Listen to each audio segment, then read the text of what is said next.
This is the summary created from the video. Lecture 9: Communication Styles.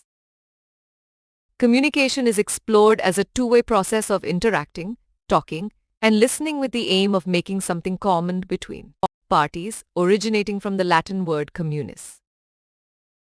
The style in which individuals communicate has significant impacts, with effective self-understanding being vital before successful interpersonal communication can occur.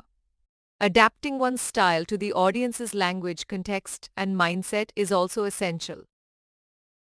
Different communication styles like the noble, Socratic, and reflective styles each come with their own strengths and weaknesses. Noble communicators are direct but can be aggressive. Socratic communicators are persuasive but repetitive, and reflective communicators empathetic yet indecisive. Developing strategies to identify and utilize appropriate communication styles based on the situation leads to mutual understanding and positive outcomes, while mismatched styles often contribute to breakdowns and conflicts in relationships. Understanding different communication styles allows individuals to adjust and respond appropriately, with patience needed for talkative styles and an attentiveness for reflective communicators. Developing a flexible style enhances overall interpersonal effectiveness across contexts. Please stay tuned for more summary videos.